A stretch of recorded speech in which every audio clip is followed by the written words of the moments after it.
ပန်တူဂျာရဲ့နီးပြပြောလာပြီးဂျော့ရှူဝါဘန်ကကန်ကောင်းခဲ့တာလား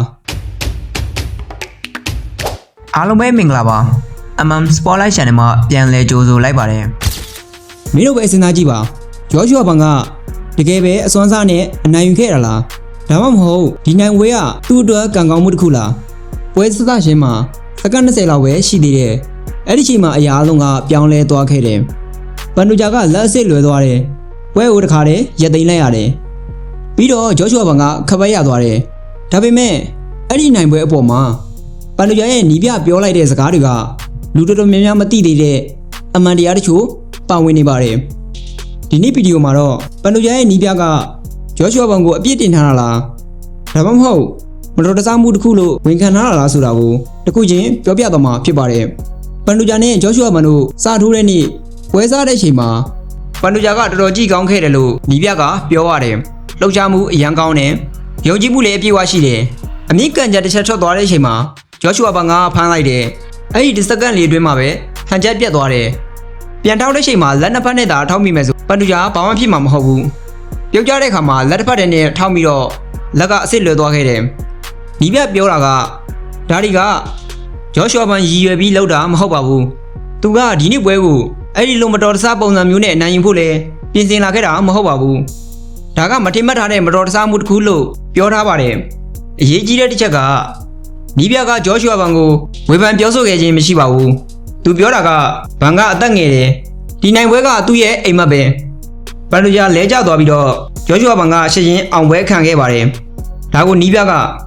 သူလဲကျသွားတဲ့အချိန်မှာရှင်းရှင်းအောင်ပွဲခံတာကိုကျွန်တော်တို့သတိမထားမိပါဘူးပန်တူဂျာကြီးပဲအပြေးလွှားသွားပြီးတော့သူဘာဖြစ်ခဲ့တယ်လဲဆိုတာစိုးရင်စိတ်တကြီးနဲ့သွားကြည့်ခဲ့တာပါနောက်ပိုင်းပွဲပြီးတော့မှဗီဒီယိုကလစ်ပြန်ကြည့်တဲ့အခါဗန်ရဲ့အောင်ပွဲခံပုံကစိတ်ပြစ်စရာတော့အနေငယ်ကောင်းခဲ့တာတော့မှန်ပါတယ်ဒါပေမဲ့လည်းကျွန်တော်တို့ကိုယ့်ဘက်ကနေပြီးတော့ကြည့်ပေးလို့မရပါဘူးသူ့ဘက်ကနေပြီးတော့လည်းဝင်ပြီးစဉ်းစားကြည့်ရပါမယ်ဒီနေရာမှာဂျော့ရှူဝါဘန်မဟုတ်ပါဘူးဘယ်ဖက်တာမဆိုကမ္ဘာ့ချန်ပီယံကပတ်ရရင်တော့ပျော်ကြမှာအမှန်ပါပဲ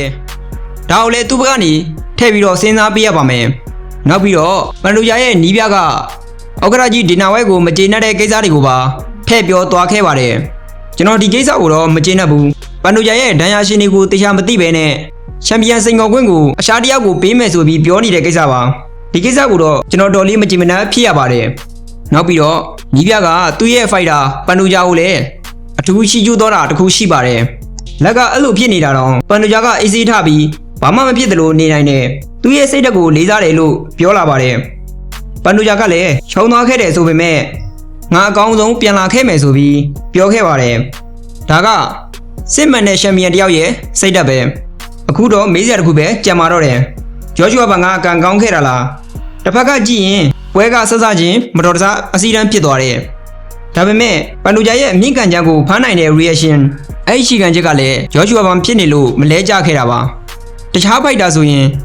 အဲ့ဒီရှိကန်ချက်တစ်ခုတည်းနဲ့ပွဲသိမ်းသွားနိုင်ပါတယ်ဂျော့ရှူဝါဘန်ဖမ်းပြီးတော့သူ့ကိုယ်သူကာကွယ်ခဲ့တာကလည်းအရေးရှင်းတစ်ခုပဲမဟုတ်လားတခါတလေကန်ကောင်းခြင်းနဲ့အရေးရှင်းတွေကခွဲမရဖြစ်တတ်ပါတယ်ဖန်တချို့ကတော့ဂျော့ရှူဝါဘန်ကိုကန်ကောင်းလို့နိုင်တယ်လို့မြင်ကြလိမ့်မယ်တချို့ဖန်တွေကဒါကတော့အားကစားပဲလို့ပြောပါလိမ့်မယ်ဒါပေမဲ့ပန်တူဂျာနီးပြရဲ့စကားသံတစ်ခုကတော့ရှင်းတယ်ဘန်ကိုလုံးဝအပြစ်မတင်ခဲ့ဘူးဒါကဖြစ်လိဖြစ်တာရှိတဲ့မတော်တဆမှုတစ်ခုပန်တူဂျာကံမကောင်းခဲ့လို့အခုလိုဖြစ်တာလို့ပဲဝန်ခံခဲ့တာပါအခုမေးစရာတစ်ခုရှိတာကမကျေနပ်ပွဲထပ်ဖြစ်မလားပန်တူဂျာပြန်ကောင်းလာရင်သူ့ခပတ်ကိုတော့သူပြန်ယူချင်ပါတယ်ဂျော့ရှူဝါဘန်ကလည်းပန်တူဂျာကိုမြန်မြန်တက်စေဖို့အတွက်ဆူတောင်းပေးနေပြီးပြန်တွေးခဲ့ရင်လည်းသူဒီလိုပုံစံမျိုးနဲ့မဟုတ်ပဲအကောင်းဆုံးအနိုင်ယူပြမယ်လို့ဆိုထားပါတယ်ဒီလိုဆိုနာကမှကြီးမားတဲ့မကြည်ဝဲတစ်ခုဖြစ်လာနိုင်ပါတယ်အခုတော့မင်းတို့ကိုပဲမေးရှင်တယ်ဂျော့ရှူဝါဘန်ရဲ့အောင်ပွဲကကန်ကောင်းမှုလားဒါမှမဟုတ်သူ့ရဲ့စွမ်းအားအစစ်မှန်နေလားကွန်မန့်မှာမင်းတို့ရဲ့ထင်မြင်ချက်ကိုလည်းရေးထားခဲ့ပါဦးမင်းတို့ကရောဂျော့ရှူဝါဘန်ဘက်မှာရှိနေတာလားပန်တူဂျာဘက်မှာရှိနေခဲ့တာလား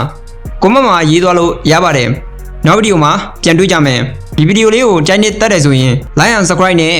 ဘီနာအကောင့်လေးကိုလည်းနှိပ်ပေးခဲ့ကြပါဦးအားလုံးကိုကျေးဇူးတင်ပါတယ်Spotlight မှာ UFC ဝမ်ရှက်မြန်ရှစ်မြန်မာဖိုက်တာတွေရဲ့အကြောင်းအရာတွေကိုနေ့တိုင်း update ပုံမှန်တင်ပေးနေမှာဖြစ်ပါတယ်။ဗန်ရဲ့နောက်ထပ်ဗီဒီယိုတွေကိုလည်းမကြာခင်တင်ပေးသွားပါမယ်။ကျွန်တော်ရဲ့ channel လေးကို like and subscribe comment လုပ်ပေးဖို့မမေ့ကြပါနဲ့လို့ပြောဆိုရင်ဗီဒီယိုကိုဒီမှာနေဆုံးသက်ရှင်ပါတယ်။